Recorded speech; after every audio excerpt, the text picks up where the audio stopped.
Setelah sempat dimatikan sementara akibat serangkaian unjuk rasa yang berujung kericuhan di Indonesia, TikTok akhirnya kembali mengaktifkan fitur siaran langsung atau live di platform tersebut.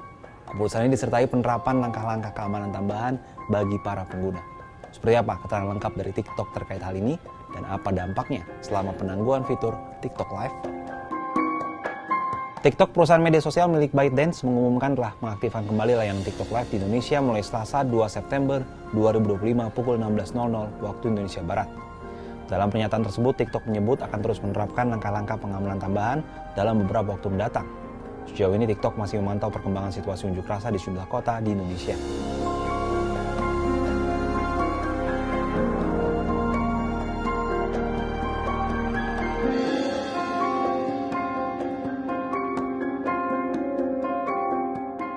Sebelumnya, TikTok menyatakan bahwa perusahaannya secara sukarela menangguhkan fitur TikTok Live sejak Sabtu 30 Agustus 2025 malam, seiring meningkatnya tensi unjuk rasa di beberapa kota di Indonesia. TikTok juga menekankan akan menghapus konten yang melanggar panduan komunitas TikTok dan memantau situasi. Terkait hal ini, sempat ada isu yang muncul di publik soal intervensi pemerintah dalam penghentian sementara fitur siaran live di TikTok. Meski demikian, Wakil Menteri Komunikasi dan Digital Nezar Patria dalam keterangannya Selasa 2 September di Jakarta membantah hal itu. Perlu kami tegaskan di sini bahwa kebijakan itu bukan atas instruksi dari pemerintah, tapi secara sukarela dilakukan oleh TikTok. Dan kita juga memahami bahwa ada dampak terhadap UMKM dan kegiatan masyarakat ya yang menggunakan fitur live report. Tapi jangan lupa bahwa ada fitur-fitur lain juga di TikTok yang masih aktif ya. Jadi untuk kegiatan UMKM bisa juga menggunakan yang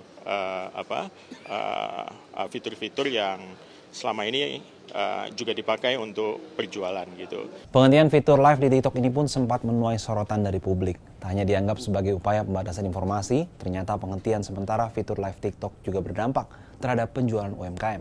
Seperti apa dampaknya?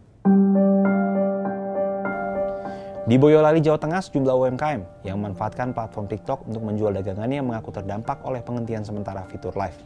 Para pedagang selama ini mengaku siaran langsung menjadi fitur utama untuk menjual barang dagangannya. Biasanya tuh sekali live itu dari durasi 2 jam, 1-2 jam itu bisa maksimal ya paling laku itu 100 pieces per live. Terus paling kalau kurang rame ya 50-70 pieces, tapi dengan kondisi saat ini ya hampir tidak ada penjualan. Dan itu pun 1, 2, 3 orang yang sudah pernah order di situ pun juga belanjanya juga sedikit seperti itu. Karena untuk setiap harinya persentase yang masuk di live TikTok itu sekitar 60% Mas. Jadi kan karena di live TikTok itu kita bisa menawarkan, bisa dinego harganya, membangun interaksi lah Mas.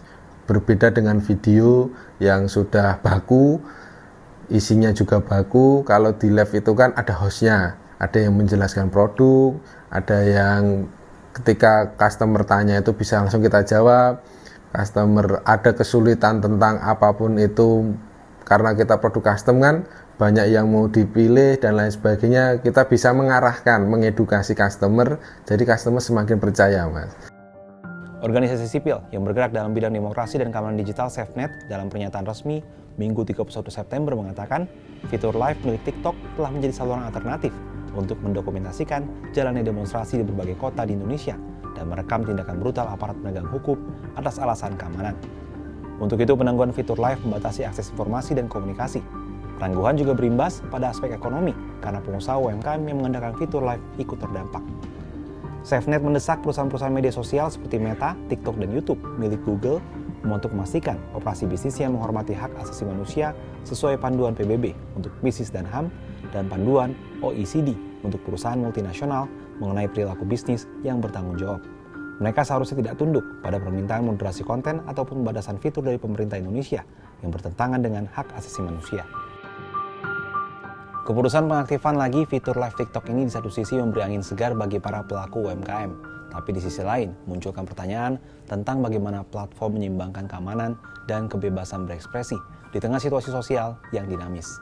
Dengan pengawasan yang masih berjalan dan potensi pembatasan di masa depan, bagaimana solusi menjamin kebebasan berekspresi sekaligus menjaga keamanan di ruang digital? Gimana kalau menurut Sobat Kompas?